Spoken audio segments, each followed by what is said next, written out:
আসসালামু আলাইকুম। আজকের ক্লাসে আমরা দেখব হচ্ছে আর্টস টুল।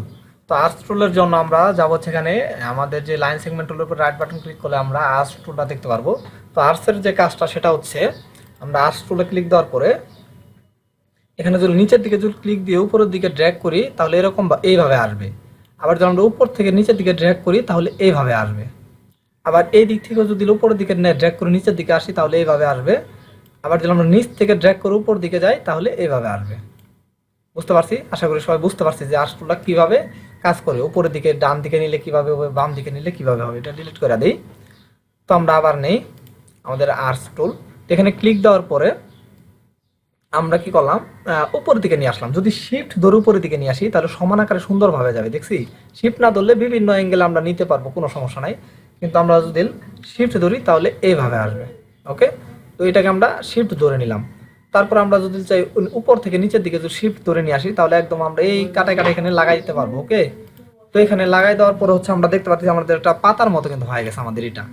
তো এইভাবে আমরা কিন্তু আর্টস টুলের সাহায্যে কাজ করি। যেমন আর্টস টুলের আরও কাজ আছে, সেটা হচ্ছে এর উপর যদি আমরা ডাবল ক্লিক করি তাহলে আমাদের এখানে আর্টস টুলের যে অপশনটা আছে, আর্টস টুলের অপশনটা চলে আসছে। ওকে, তো আমরা এখান থেকে জাস্ট এই আমাদের যে আর্টস টুলের যে অ্যাঙ্গেলটা আছে এখান থেকে আমরা পরিবর্তন করতে পারবো। ওকে, স্লোপ থেকে পরিবর্তন করতে পারবো। স্লোপি থেকে জাস্ট এখান থেকে আমরা যদি সিলেক্ট করলাম, সিলেক্ট করার পর হচ্ছে জাস্ট এখানে যদি দেয় হচ্ছে 80, তাহলে এন্টার দিতে হবে বা ওকে দিতে হবে, তাহলে এটা পরিবর্তন হয়। জাস্ট এখন ক্লিক দিলে দেখছি আমরা কেমন হইতেছে আমাদের আঁচটা। দেখি এই যে এরকম হইতেছে, বাঁকা হইতেছে, ডাবল করি এরকম হবে। জাস্ট এটা ছোট বড় করলে আমরা এই দিকে দেখতে পারি, এই যে এখানে ডিসপ্লের মতো আছে এখানে আমরা দেখতে পারি। জাস্ট এখানে ছোট বড় করি, জাস্ট বিভিন্ন আকার আসবে। তাই এখানে আমরা যে 50 ছিল আমাদের 50 দেওয়া ওকে দিব। ঠিক আছে, এখন দেখি সুন্দরভাবে আমাদের আসতেছে। তো বুঝতে পারছি যে এর যে কিছু অপশন আমরা ওখান থেকে ডাবল ক্লিক করলে এর উপরে পরিবর্তন করতে পারি। তো এটা অনেক ক্ষেত্রে আমাদের যে শিফট ধরে ড্র্যাগ করলে গোল্ডেন রেশিওর অনুযায়ী কাজ করে। যেমন হচ্ছে আমরা যদি এখান থেকে একটা রেক্টেঙ্গুলার নিই, শিফট ধরে নিব। ওকে, শিফট ধরে একটা রেক্টেঙ্গুলার নিলাম। এখন যদি আমরা আর্টস টুলটা নেই, এখানে জাস্ট এই মাথায় ক্লিক দিয়ে আমরা ড্র্যাগ করব, জাস্ট এই মাথায় ছেড়ে দিব। দেখছি একদম কিন্তু পারফেক্ট হয়েছে আমাদের যে আর্টসটা।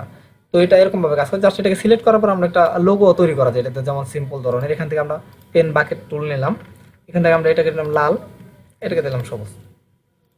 তো বুঝতে পারছি যে এই টুলসটা কেমন কাজ করে। তো অনেক ক্ষেত্রে এই টুলসটা অনেক সুন্দর কাজ করে, অনেক আপনার আপনার ক্রিয়েটিভিটি অনুযায়ী এই টুলটা আপনার অনেক ধরনের কাজে লাগতে পারে। তা সেটা সিলেক্ট করে ডিলিট করে দিই। আমরা আবার নিলাম এই আর্টস টুলটা, নেওয়ার পরে এখান থেকে আছে আমাদের এই আসি আমাদের উইথ টুলের মাধ্যমে আমরা কিন্তু এখানে ক্লিক দিয়ে জাস্ট এটাকে বড় ছোট করতে পারি। এরকম ধরনের বিভিন্ন ধরনের স্টাইল আমরা করতে পারি এই টুলের সাহায্যে। জাস্ট ফুল বা হচ্ছে ফুলের যে আমাদের যে এটা আছে, লতা পাতার যেগুলো আছে সেগুলো আমরা এই সাহায্যে করতে পারি। তো এগুলো করার জন্য আপনাকে একটু সময় ব্যয় করতে হবে অবশ্যই। তারপরে আর্টস টুল নেওয়ার পরে একটু ছোটো বড়ো করে এখান থেকে আমরা বিভিন্ন ধরনের লাইন সেগমেন্ট নেওয়ার পরে এটার পরিবর্তন মডিফাইগুলো করতে পারি, সুন্দর ডিজাইন করতে পারি আমরা এর মাধ্যমে। আশা করি সবাই বুঝতে পারছেন যে এই টুলের কাজটা। তো আজকের ক্লাসটা এই পর্যন্তই। সবাই ভালো থাকবেন। আসসালামু আলাইকুম।